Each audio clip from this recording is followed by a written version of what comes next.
حضور اکرم صلی اللہ علیہ وآلہ وسلم نے فرمایا کہ جب لوگ جنت میں جا رہے ہوں تو اویس کرنی کو جنت کے دروازے پر روک لیا جائے گا۔ حضرت اویس کرنی کون ہے؟ اویس نام ہے، عامر کے بیٹے ہیں، مراد قبیلہ ہے، کرن ان کی شاخ ہے اور یمن ان کی رہائش گاہ تھی۔ حضرت نے ماں کے حد درجہ خدمت کی، وہ آسمانوں تک پہنچی۔ اویس کرنی حضور کی خدمت میں حاضر نہیں ہو سکے۔ جبرائیل آسمان سے پہنچے اور ان کی بات کو حضور صلی اللہ علیہ وآلہ وسلم نے بیان کیا۔ چونکہ حضور صلی اللہ علیہ وآلہ وسلم دیکھ رہے تھے کہ آئندہ آنے والی نسلیں اپنی ماؤں کے ساتھ کیسا سلوک کریں گی۔ ایک سائل نے سوال کیا، یا رسول اللہ صلی اللہ علیہ وآلہ وسلم، قیامت کب آئے گی؟ تو آپ صلی اللہ علیہ وآلہ وسلم نے ارشاد فرمایا، مجھے نہیں معلوم کب آئے گی۔ تو سائل نے کہا کہ کوئی نشانی تو بتا دیں۔ تو آپ صلی اللہ علیہ وآلہ وسلم نے فرمایا، جب اولاد اپنی ماں کو ذلیل کرے گی تو قیامت آئے گی۔ حضور صلی اللہ علیہ وآلہ وسلم نے حضرت عمر رضی اللہ عنہ اور حضرت علی رضی اللہ عنہ سے کہا کہ تمہارے دور میں ایک شخص ہوگا جس کا نام ہوگا اویس بن عامر، درمیانہ قد، رنگ کالا، جسم پر ایک سفید داغ۔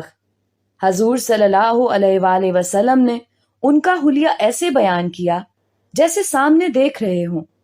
وہ آئے گا، جب وہ آئے تو تم دونوں نے اس سے دعا کرانی ہے۔ حضرت عمر رضی اللہ عنہ اور حضرت علی رضی اللہ عنہ کو اویس کرنی کی دعا کی ضرورت نہیں تھی۔ یہ امت کو پیغام پہنچانے کے لیے کہ ماں کا کیا مقام ہے۔ حضرت عمر رضی اللہ عنہ حیران ہو گئے اور سوچنے لگے کہ حضور صلی اللہ علیہ وآلہ وسلم کیا کہہ رہے ہیں کہ ہم اویس سے دعا کروائیں۔ تو حضور صلی اللہ علیہ وآلہ وسلم نے فرمایا، عمر، علی، اویس نے ماں کی خدمت اس طرح کی ہے، جب وہ ہاتھ اٹھاتا ہے تو اللہ اس کی دعا کو خالی نہیں جانے دیتا۔ حضرت عمر رضی اللہ عنہ 10 سال خلیفہ رہے، 10 سال حج کیا، لیکن انہیں اویس نہ ملے۔ ایک دن سارے حاجیوں کو اکٹھا کر لیا اور کہا کہ تمام حاجی کھڑے ہو جاؤ۔ آپ کے حکم پر تمام حاجی کھڑے ہو گئے۔ پھر کہا کہ سب بیٹھ جاؤ، صرف یمن والے کھڑے رہو۔ تو سب بیٹھ گئے اور یمن والے کھڑے رہے۔ پھر کہا کہ یمن والے سارے بیٹھ جاؤ، صرف مراد قبیلہ کھڑا رہے۔ پھر کہا مراد والے سب بیٹھ جاؤ، صرف کرن والے کھڑے رہو۔ تو مراد قبیلے والے بیٹھ گئے، صرف ایک آدمی بچا، اور حضرت عمر نے کہا کہ تم کرنی ہو؟ تو اس شخص نے کہا کہ ہاں میں کرنی ہوں۔ تو حضرت عمر نے کہا کہ اویس کو جانتے ہو؟ تو اس شخص نے کہا کہ ہاں جانتا ہوں، میرے بھائی کا بیٹا ہے، میرا سگا بھتیجا ہے، اس کا دماغ ٹھیک نہیں ہے، آپ کیوں پوچھ رہے ہیں؟ تو حضرت عمر رضی اللہ عنہ نے کہا کہ مجھے تو تیرا دماغ صحیح نہیں لگ رہا۔ آپ نے پوچھا کدھر ہے؟ تو اس نے کہا کہ آیا ہوا ہے۔ پوچھا کہاں گیا؟ تو اس نے کہا کہ وہ عرفات گیا ہے اونٹ چرانے۔ آپ نے حضرت علی رضی اللہ عنہ کو ساتھ لیا اور عرفات کی دوڑ لگا دی۔ جب وہاں پہنچے تو دیکھا کہ اویس کرنی درخت کے نیچے نماز پڑھ رہے ہیں اور اونٹ چاروں طرف چر رہے ہیں۔ یہ آ کر بیٹھ گئے اور اویس کرنی کی نماز ختم ہونے کا انتظار کرنے لگے۔ جب حضرت اویس نے محسوس کیا کہ 2 آدمی آ گئے تو انہوں نے نماز مختصر کر دی۔ سلام پھیرا تو حضرت عمر رضی اللہ عنہ نے پوچھا، کون ہو بھائی؟ تو کہا، جی میں مزدور ہوں۔ اسے خبر نہیں کہ یہ کون ہے۔ تو حضرت عمر رضی اللہ عنہ نے کہا کہ تیرا نام کیا ہے؟ تو اویس کرنی نے کہا، میرا نام اللہ کا بندہ۔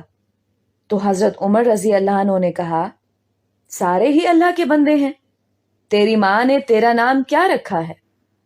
تو حضرت اویس نے کہا کہ آپ کون ہیں؟ میری پوچھ گچھ کرنے والے۔ ان کا یہ کہنا تھا کہ حضرت علی رضی اللہ عنہ نے کہا، اویس یہ امیر المومنین عمر بن خطاب ہیں اور میں ہوں علی ابن ابی طالب۔